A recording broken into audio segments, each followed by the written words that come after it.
Hey everybody, welcome back to Devin the OG, the original Grognard here for Lock and Load Publishing, and we're back at Tabletop Simulator. It's been a little while since we did anything on TTS or had any real big announcements for it. But here we are. We are taking a look at the most recently updated version of World at War 85 Storming the Gap for Tabletop Simulator. Now, you'll probably notice if you're familiar with the module, we've got this is some really big changes just from the get-go. We're no longer using the Kraken table. We've now got this really nice, very large black trimmed table on here. And the reason for that is that we finally got the Kickstarter stretch goals, Assault on Gießen, the campaign, the Assault on Gießen, the Storm and Steel expansion, and the Battle for Frankfurt are now fully integrated into Tabletop Simulator's World of War mod. This is an automatic update. You don't need to do anything. Just jump back into Tabletop Simulator and just start it up, and it's going to be there, or it's going to download straight to your machine. And since the Battle for Frankfurt's a really large map, we had to have a little bit bigger of a table. So let's go ahead and take a look at how we can access all these great new expansions. And so all you have to do is go right over here to these boxes where we've always had the solo for Nations at War, World at War, but now we've got the Drive on Gießen box, the Storm and Steel, and I think that's new. The finger is really getting way up in my face. I've never seen it do that before. And the Defense of Frankfurt. So basically, all you got to do is just click on it, and you can search, and then you're going to see a bunch of new crates in each one of them. So let me go ahead. Oops. Let's go ahead and pull out a little bit so I can do this so you can actually see it. And so basically you're going to pull out the crates for whichever expansion you want to play. And let's go ahead and take a look at them. Well, what do we got here?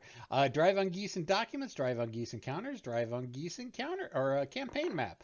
So again, just open it up, search through it as it downloads real quick. And we've got all the necessary documents that you need right in here. You can pull out, you can zoom in. You know, you can read them like normal documents.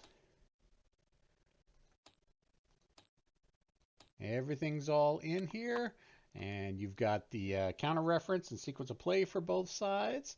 And then for the counters, again, just open it right up. And here's all the, not a lot of counters in campaign for Gießen, but you know, you got your air recon counters, your forward operating bases, control flags, airstrikes, you know, all the different counters you need from that. Just pull them right from there. And then the campaign map. Go ahead and just hit search for that as well. And we've got two maps.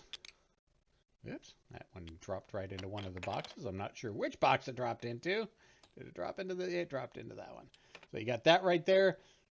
And there's the campaign map, so you can just set it up for both players to be able to do their moves for the campaign. And then whenever your forces are in a similar area, you just jump to however you want to decide how you decide the map setup. Normally it's just two random maps. That's usually how I do it, is I just randomly determine two maps. And since, you know, if you've got Assault on Frankfurt, or Defense of Frankfurt, and Storm and Steel, and the base game. There's like 42 different maps you can choose from, or something silly like that. Actually, I think it's about 20, but there's a lot of different maps you can choose from. So that's in the battle for the campaign for Gießen.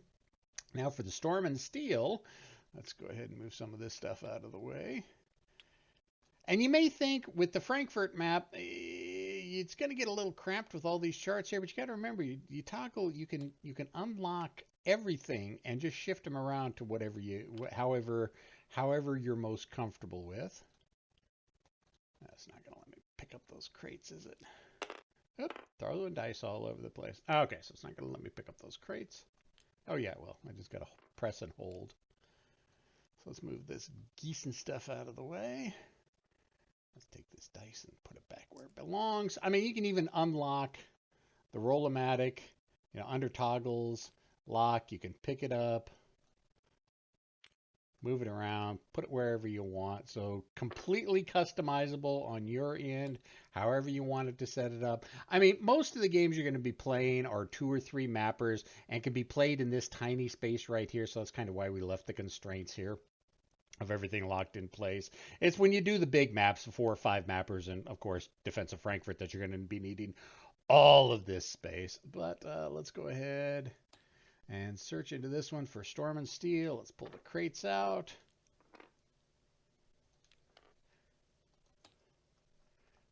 Of course, they go all over the place. There we go. Rotate it so it's, whoops. Pulling a map out when I shouldn't be. All right, so what do we got here? This is documentation. Oops, got one of the maps in there. Go ahead and put that in there. There we go, like that. We've got the new cards. We got the new charts, the nationality charts. We've got the module and scenario rules. Now, this does come with a scenario. So kind of like all of our other Tabletop Simulator mods do, this one does come with a scenario, so you can play it right out the gate with one scenario. Of course, you want to play the other 6 scenarios that are in this, 5 or 6 scenarios that are in Storm and Steel. Of course, you're going to have to own it, but we do give you at least one so you can try it out. And this is Moore's Test. And here's the scenario background for it, so you kind of know what's going on. And you've got the West Germans against the Czechs. And then you've got the map. And of course, you know, you've got all the national unit tables like are in the regular World at War. So if you need to pull those out, those are all available for you. And then, of course, the module rules, which has got all the important, you know, like combat engineers, high rate of high explosive, advanced night fighting capabilities, you know, just the module specific stuff. So that's in the documents. And then in the maps, we've got, well, we've got the 3 maps. Now you will notice sometimes if you're first downloading it, it'll take a little bit to download it from the server. But, you know, here's 46. I love 46. Oops, vibrating all over the place. I love 46. 46 is, if you've seen any videos I've done, because I've done the solitaire system and showed off the solitaire with this scenario. Really exciting, or, well, lack of exciting lines of sight. I mean, basically on this map, you got this little ridge line here that allows you to see into the valley, and the valley can see to that little ridge line right there, but everything else, for the most part, beyond 2 hexes is blocked, so you're going to get up in each other's face real quick. So I've always liked this map. And then we've got this map, which is another 2 big hills with a little village in the middle.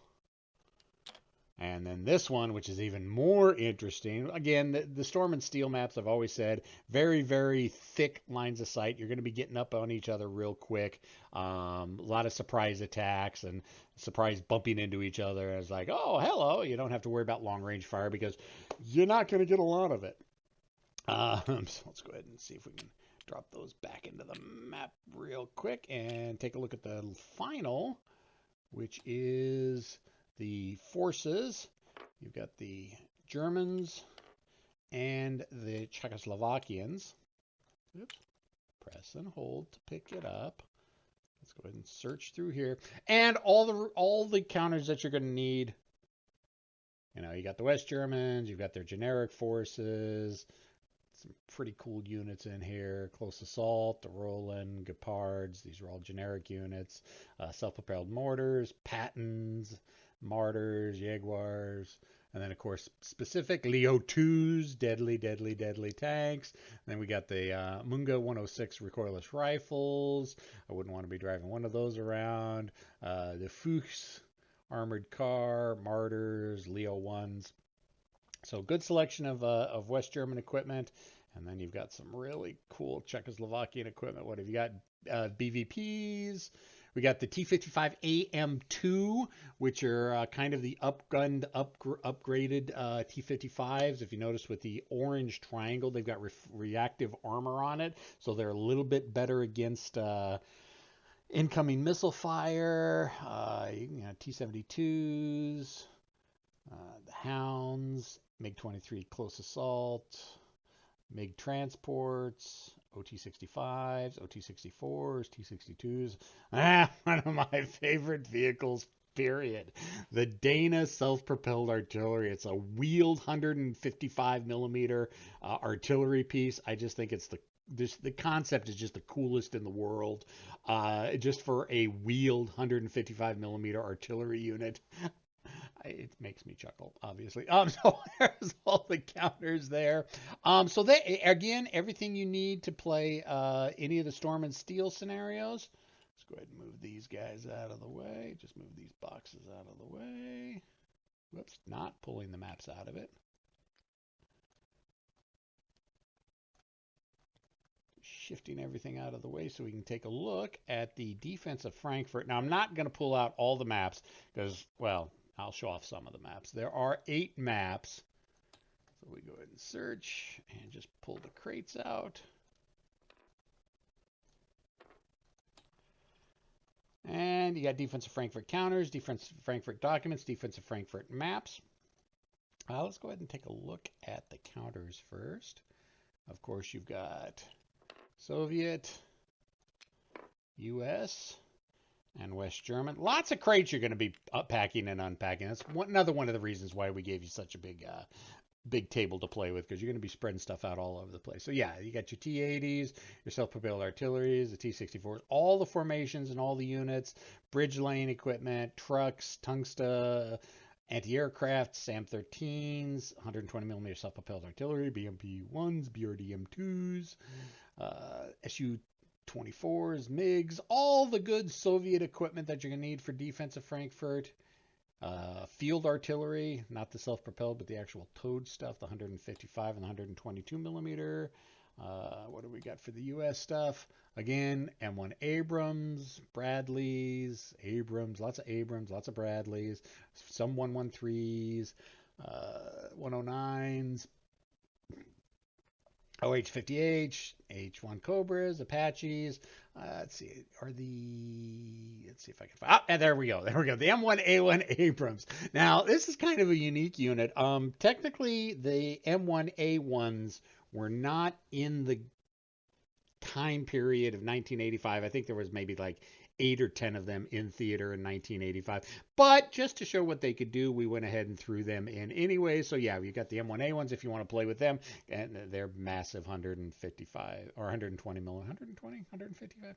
They're really big. They weren't the 105 millimeters. I can't remember what the M1s had on it. But yeah, the beefy 14 range, 4 dice at 3 high explode or armor piercing rounds. Big tank shells. And then, of course, the West Germans are in the defense of Frankfurt as well. And you've got some Leos, and got some Leopards, you got some Luchses. Now, some units you will be taking from the existing West German, American, and Soviet. I think there's some infantry units, West German infantry units that you're going to be pulling from there, from the original box set. Let's see, what's the next one? The documents, yes. Let's go ahead and take a look at the documents. Now, also in the documents, you're going to find, I didn't pull this out for Storm and Steel, but here is the formation cards that you're going to need. And let's go ahead and where's search? Search right there. So here are all the formation cards for Defense of Frankfurt. Self-contained. And then, of course, if you're playing with the battalion rules, we got the battalion formation cards in there as well. There's the West German battalion cards. And, of course, the Soviet formation battalion cards as well. The only thing that you're going to be needing from the base game, from the cards, is right here. You're going to need the administrative cards, like the maybe the objective points, the battlefield event friction, electronic warfare where it's called for, objective, and end of turn cards, wherever the end of turn cards are in here. Yeah, end operations cards right there. You are still going to need to pull those from the regular formations deck. However, all the formations for Defense of Frankfurt are going to be contained in this one deck by itself. And of course, just like Storm and Steel, we've got all the nationality tables. So if you want to take a look at the new units and the new formations and just, the player aid cards for the national units. What have we got here? Like the West German nationality table, point costs, all the breakdowns for all that good stuff. And of course, it's also got the documentation. So here we got the Defense of Frankfurt. Now we are not including either of the 2 scenarios for the Defense of Frankfurt, just because there are just 2 scenarios, and well, really should own the game to be able to play this. We figured, nah, we're not going to give you 50% of the Frankfurt scenarios, but this does come with all the pertinent module rules, including the battalion and regimental activation system rules, artillery formations, how they work, and just basically all the module specific rules, just neither of the two scenarios. And then of course, what everybody's probably waiting for, let's take a look at the maps. Now, like I said, I'm not going to pull all 8 maps out and try to put them together, because that would probably take me a while. But if you've got the main book, you're going to know how the maps lay together. And like I said, I mean, those are 3 of the maps right there, and that look how much of the table it's taking up. We could have done it on the smaller Kraken board or table, but the maps and the counters would have been really, really tiny, and you'd have to really, really zoom in to see everything. So we decided, you know what, we want the maps to be a little bit bigger and a little bit playable, so that's why we have the bigger map. It is going to take a little work to set all these maps up. Let's see if we can find, oh yes, gotta love how thick and urban that map is right there. Where's my favorite? Here's my favorite right here, the Valley of Death. Anybody who's heard stories of Keith and I and Jeff about the Valley of Death know that this is one of my favorite maps. Every time I've ever played Frankfurt, and most other times, this is kind of one of the major thoroughfares on one side of the map, and so there's a lot of activity that is going across these bridges and up and down through this valley, and so that also means there's a lot of fire shooting that goes on at each other, and in turn tends to start a lot of fires. And the last time I played Frankfurt, probably a good half of these hexes on this side of the map, these crop hexes, field hexes, were on fire. I managed to burn 3 of the 4 bridges, which really slowed the NATO's advance down. But yeah, it was a lot of fun, lots of smoke and fire, a lot of chaos on this board. So one of my favorite maps in the game, period. Then we got this little nice one that's got these rivers here and a whole bunch of urban. But yeah, I mean, if you got the scenario book, it tells you how to set them all up. A lot of good urban fighting on there. And so as you can see, it's kind of why we wanted, let me just, whoops, throw it into the box. Try not throwing it into the box. So you can kind of tell why. I gotta love the physics engine sometimes. We wanted this board much bigger than the old Kraken board. I mean, you just need the bigger board just to be able to get the entire defense of Frankfurt on it.